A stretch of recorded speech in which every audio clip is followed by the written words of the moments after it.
Olá, estamos de volta com mais um programa do canal História Atual.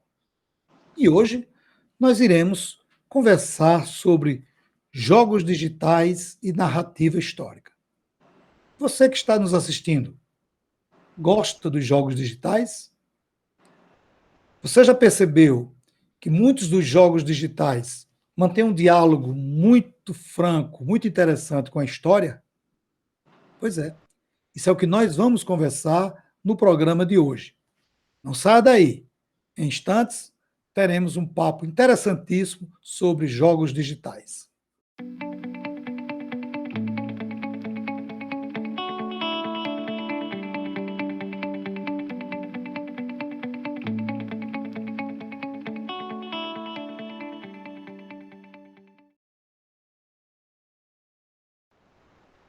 Hoje nós teremos um entrevistado muito especial,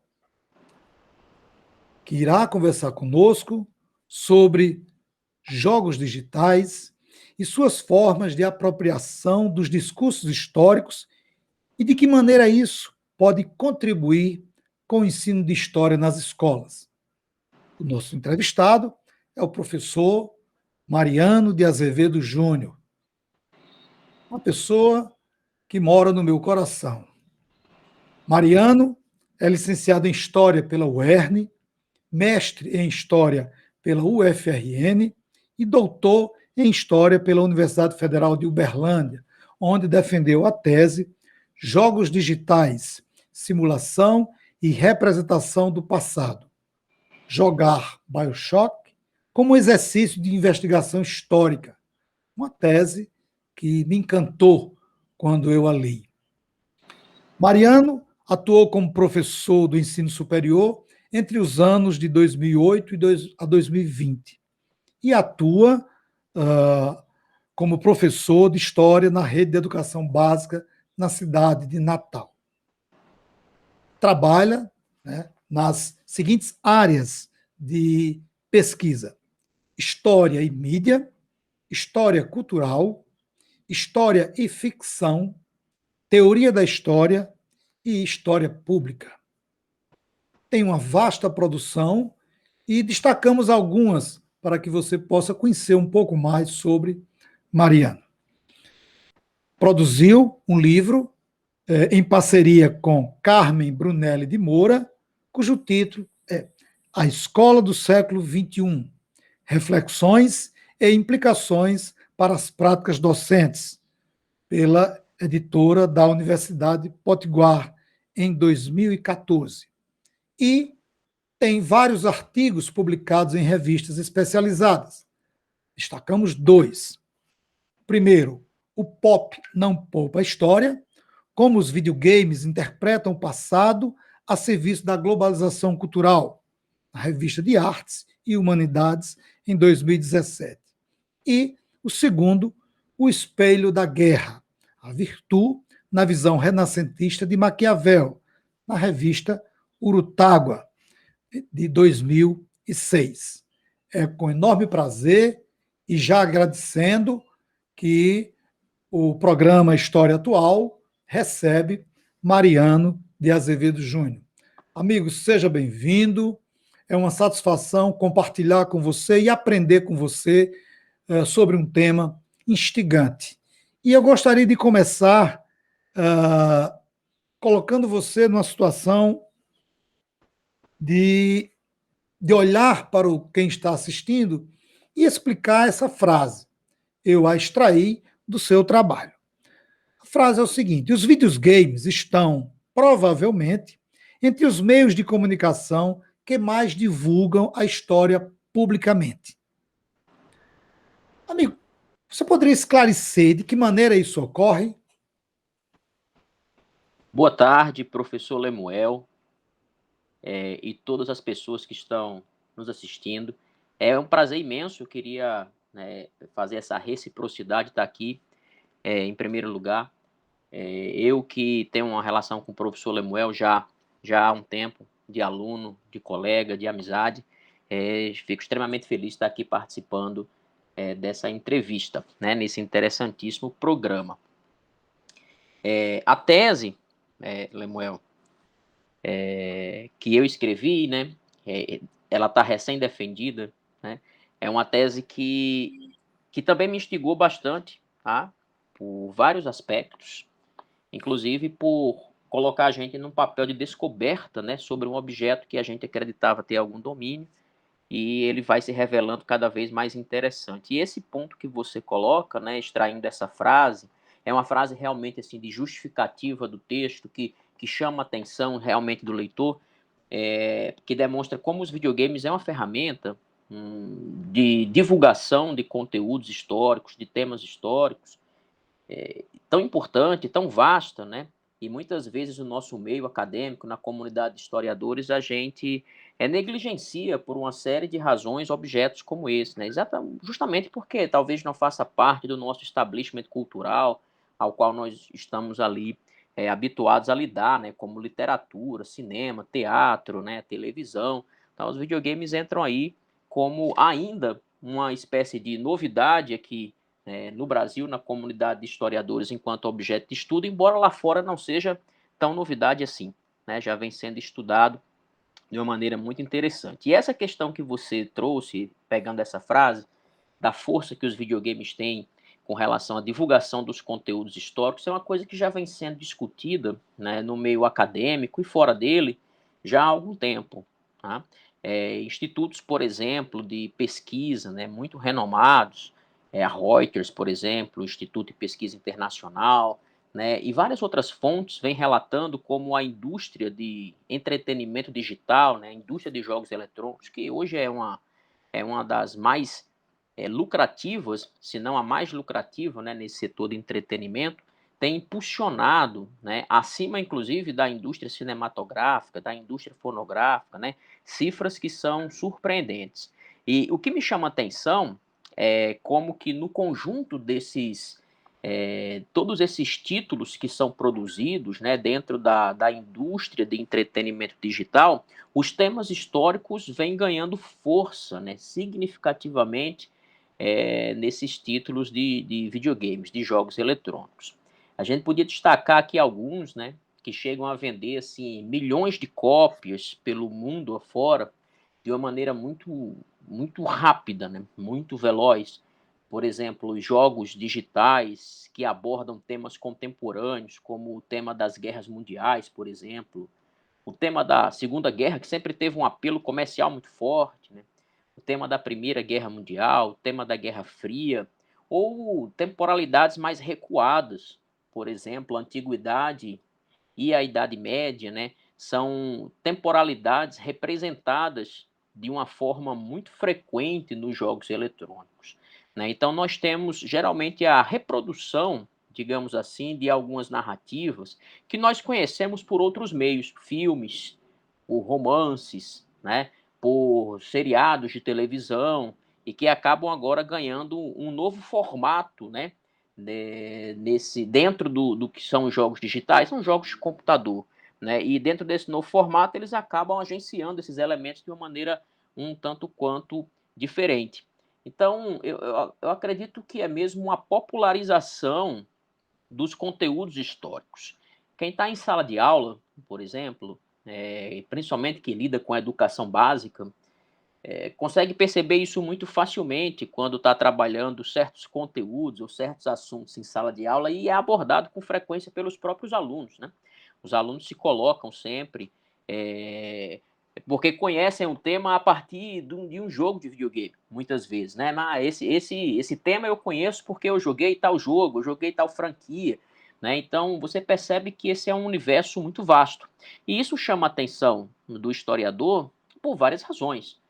A primeira delas, que é o que nos impulsiona a fazer uma pesquisa como essa, é se perguntar como esses temas estão sendo tratados, como eles estão sendo abordados, né, no interior dessa mídia. Se há algumas abordagens problemáticas, né, com relação a esse tema, né, se ele está impulsionando ou estimulando uma crítica interessante a partir da sua abordagem, isso tudo a gente vai tentar conferir de perto, né, nessa pesquisa. É claro que é um universo muito vasto, muito grande, Uma pesquisa apenas de uma tese de doutorado não vai dar conta, né, de responder tudo, mas já dá para a gente ter um mapeamento, né, interessante, importante, de como essa popularização ocorre. Mariano, como definir os jogos como históricos? Seria através das suas narrativas?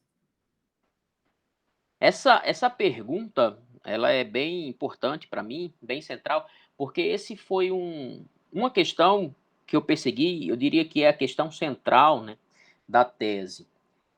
Porque quando a gente fala em jogos históricos, por exemplo, automaticamente, vendo de fora, a gente significa que um jogo histórico é aquele jogo que traz uma apresentação de conteúdos que nós já classificamos previamente como históricos, né? Então a gente espera que de alguma forma o jogo conte uma história para a gente. Da mesma forma como a gente assiste um filme sobre a Segunda Guerra Mundial, ou a gente lê um livro de ficção histórica, né, um romance histórico. Então, eles estão ali narrando, né, a sua maneira aquela história para a gente. Estão apresentando linhas do passado, tá, para o usuário. No caso do romance, o leitor; no caso do cinema, o telespectador. E aí está a grande diferença. No caso do jogo eletrônico, a forma dessa narrativa muda radicalmente. Então, ele traz uma espécie de representação do passado, mas ele não explica essa representação do passado para o jogador, que é um outro tipo de usuário, da mesma forma que ele apresenta ou explica essa representação do passado para o telespectador ou para o leitor. Como uma mídia, né, você acaba tendo ali novas formas de agenciamento daquelas representações do passado. Então, a resposta mais objetiva é: sim, os jogos eles vão ser classificados como históricos a partir da sua narrativa, que tem essa natureza daquilo que é histórico. Porém, a forma dessa narrativa é completamente diferente. O jogador ele opera diante dessa narrativa de uma maneira muito mais ativa e imediatista do que passiva. Entrando, por exemplo, com um exemplo bem claro, quando você lê um livro, né, o livro ele cria no leitor um tempo da expectativa. Então, o leitor ele está entrando em contato com aquela narrativa sobre o passado, muito mais por uma expectativa do que virá, e essa é uma forma muito interessante de interação com aquela narrativa, né, do que agindo imediatamente sobre aquela narrativa. Ele vai agir subjetivamente, né, a partir da interpretação e etc. No caso de um jogo, o espaço da expectação é muito pequeno. Então, o jogador ele acaba sendo convidado a realizar ações mais pontuais no interior daquela narrativa. Exatamente porque o jogo digital, até pelo seu elemento lúdico, ele só funciona enquanto uma experiência. Então, o jogo não existe enquanto ele não é jogado.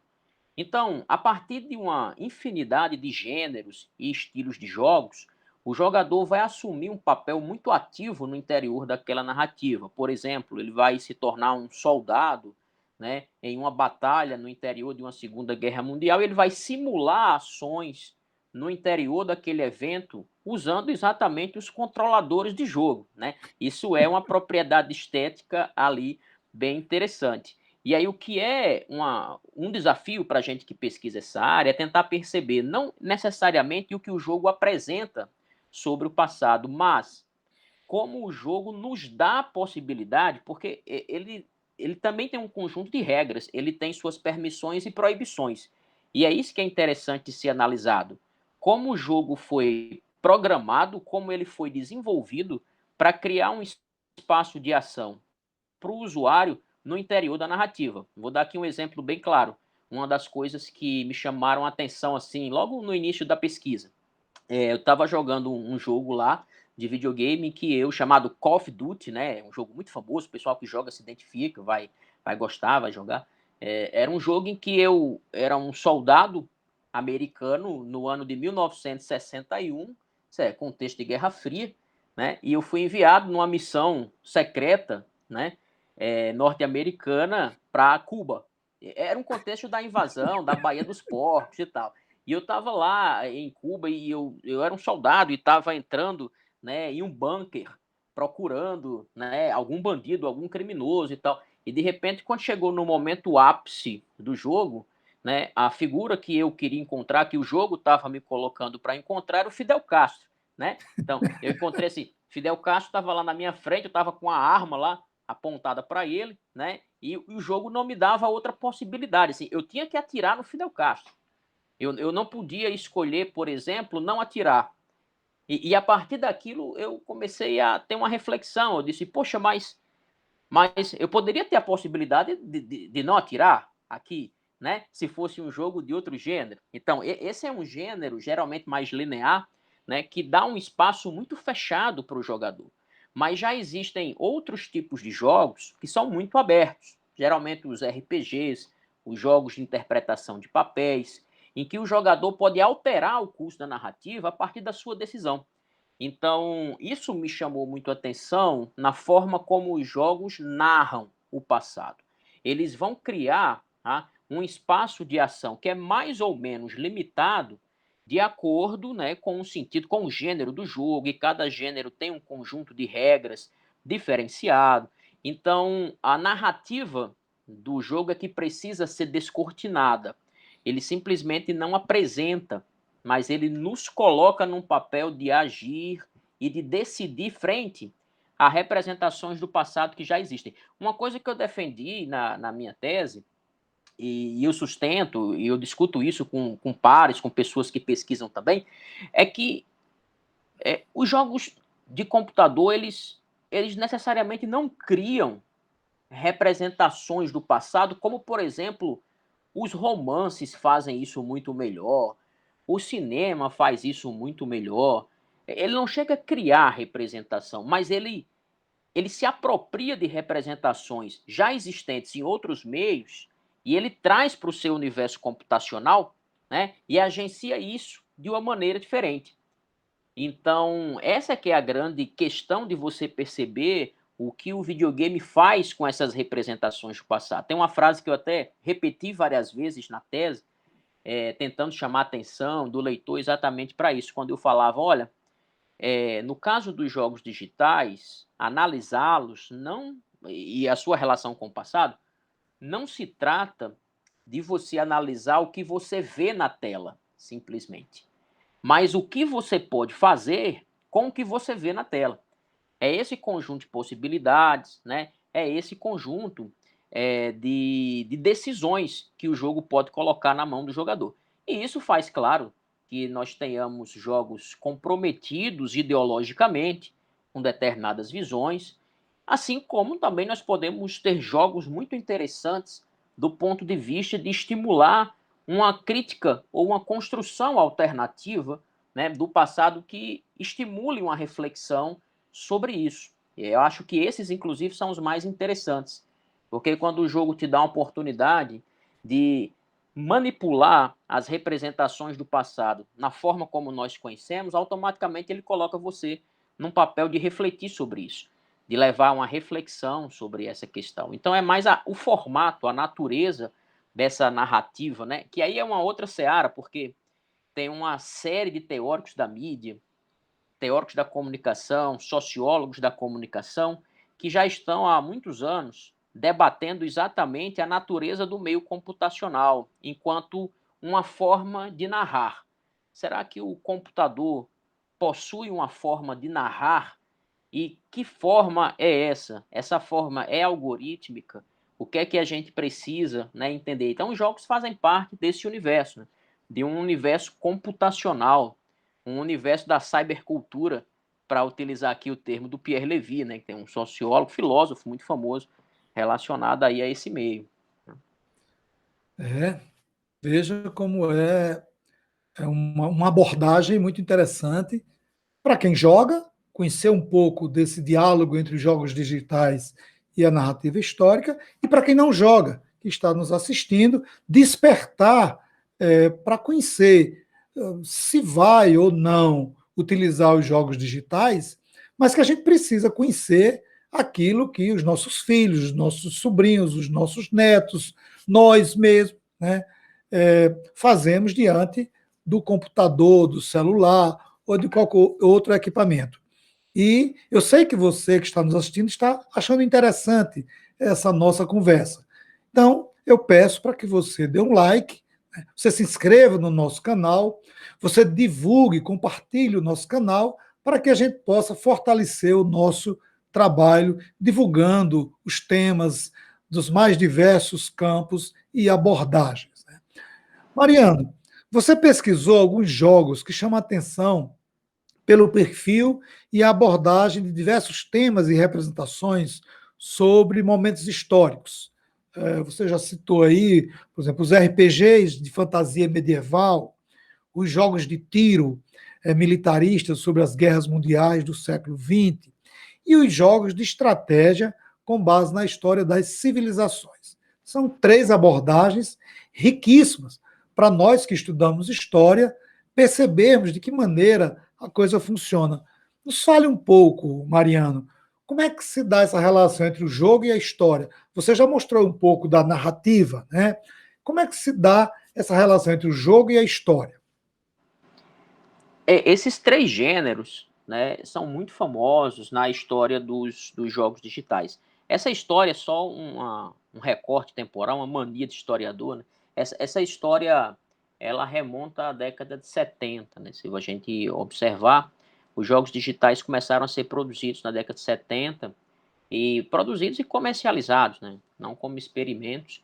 E a partir de várias gerações eles vêm apresentando novas características. Uma coisa que é interessante de perceber é, por ser um produto computacional, esses jogos eletrônicos eles vão recebendo aprimoramentos gráficos ao longo do tempo, né? Então, por exemplo, um jogo, um RPG ou um jogo militarista, né, sobre a Segunda Guerra Mundial produzido no ano passado, ele é muito mais realista, né, do ponto de vista visual, ele consegue reproduzir imagens realistas do que um jogo da década de 80, por exemplo, onde os computadores eram mais limitados. Então, a idade do jogo também vai pesar um pouco para a gente poder analisar o tecido, né, audiovisual que repousa sobre o jogo ali, porque a gente lida diretamente com as imagens que ele produz, e não só isso, né, com o movimento que ele produz.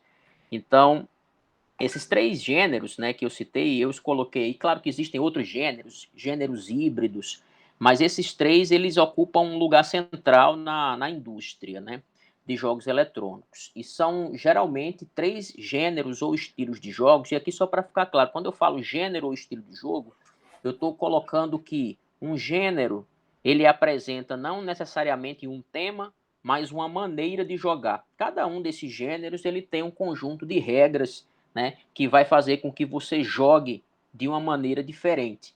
Você joga um RPG a partir de determinados comandos e habilidades.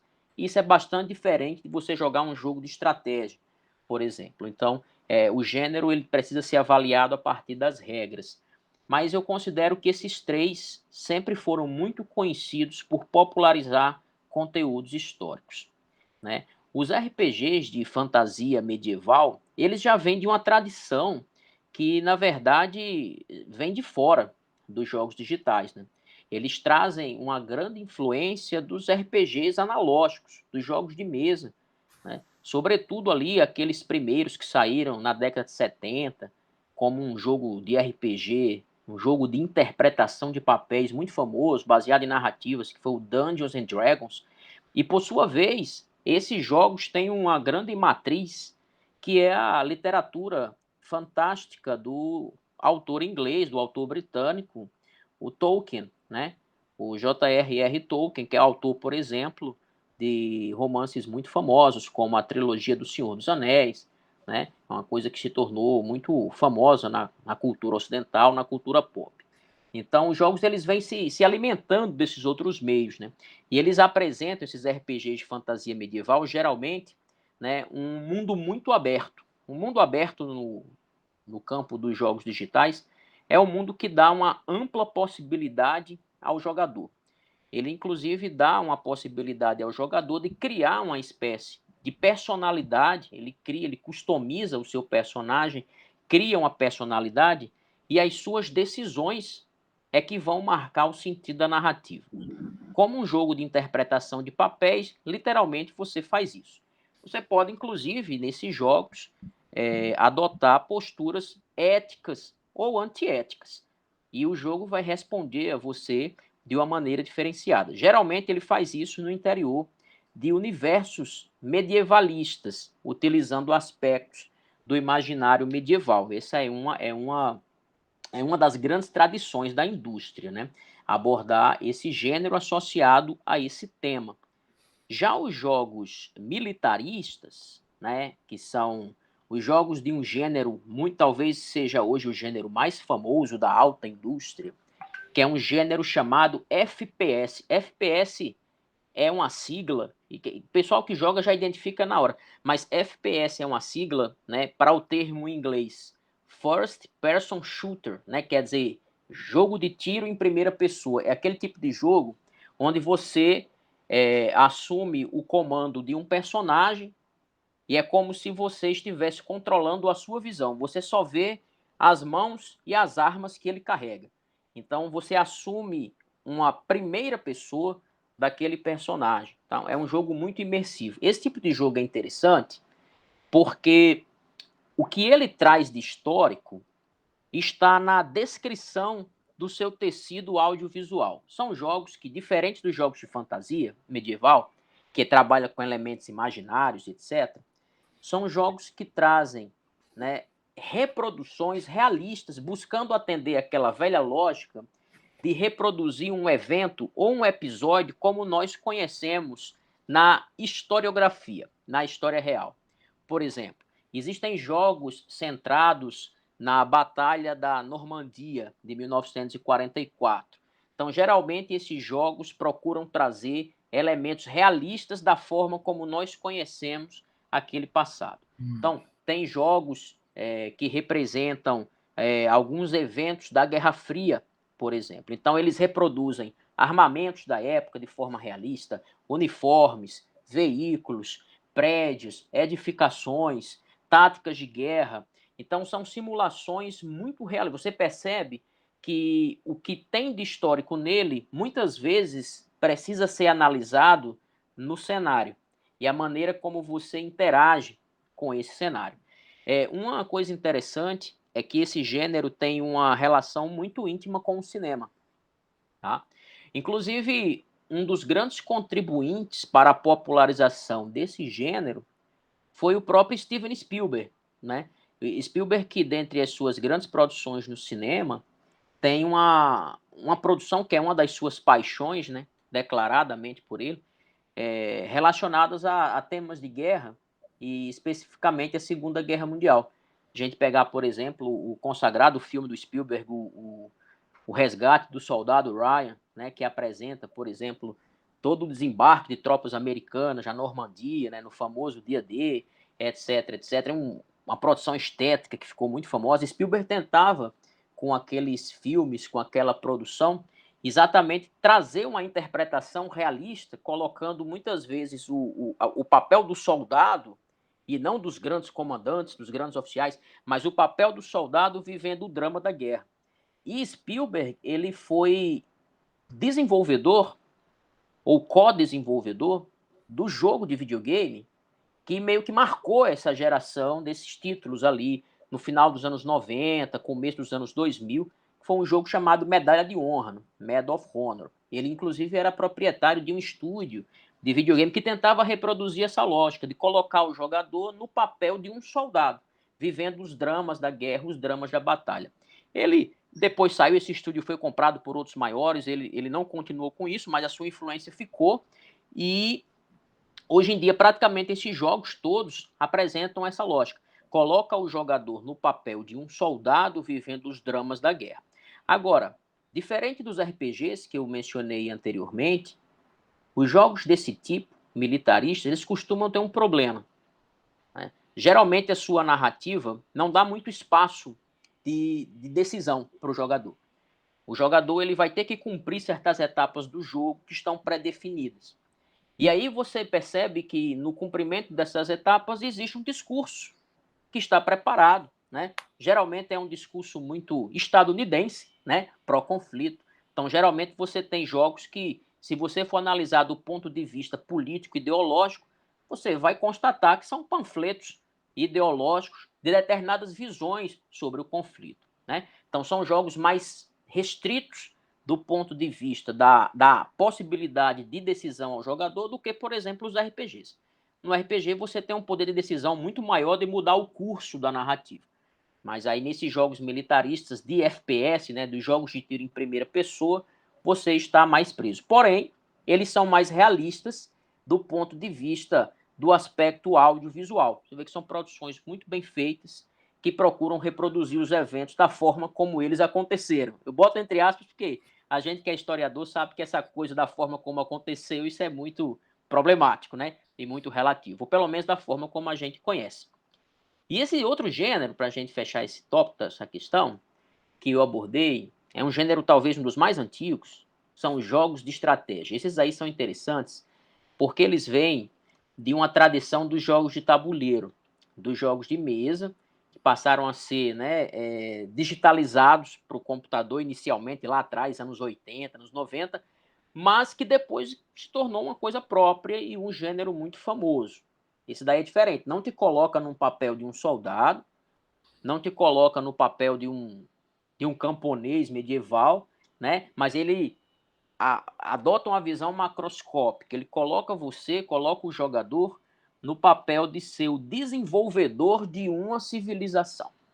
É como tem um termozinho que a gente chama que é o God Player, né? É o jogador Deus. Você é o jogador Deus. Você vê assim, você vê o jogo de cima, você tem uma visão de cima e ali você tem o papel de gerenciar uma quantidade de recursos e muitas vezes uma quantidade de informações históricas surpreendente que esses desenvolvedores colocam nos jogos, né? E você tem ali a tarefa de desenvolver através de eras tecnológicas, muitas vezes começando lá na antiguidade e desenvolvendo a sua civilização até a era contemporânea, passando por uma série de eventos e elementos históricos. Então você é uma espécie de grande administrador. Você é responsável por prover a economia da sua cidade, a política, as suas tropas, os seus exércitos. Alguns jogos te dão a possibilidade de ser pacifista, alguns jogos te dão a possibilidade de ser mais agressivo.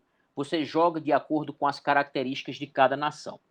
Um jogo desses, inclusive muito famoso, de uma série chamada Civilization, né? É a mais famosa de todas, colocou o nosso Brasil, né? Tem um desses jogos que você assume o Brasil de Dom Pedro II, né? O Brasil imperial, né? E você desenvolve aquilo ao lado de outras nações. Aí o que é interessante nesse tipo de jogo?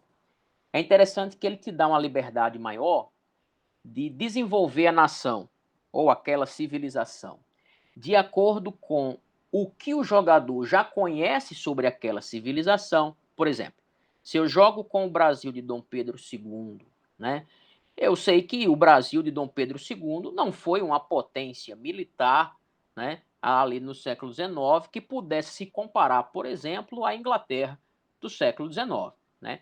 Então, geralmente o Brasil é conhecido, né, por outros aspectos só sido uma potência militar, apesar dos conflitos regionais, né, que nós conhecemos que o Brasil desenvolveu na época imperial aqui. Mas você pode adotar um caminho não militarista e você pode adotar um caminho culturalista ou você pode subverter essa lógica.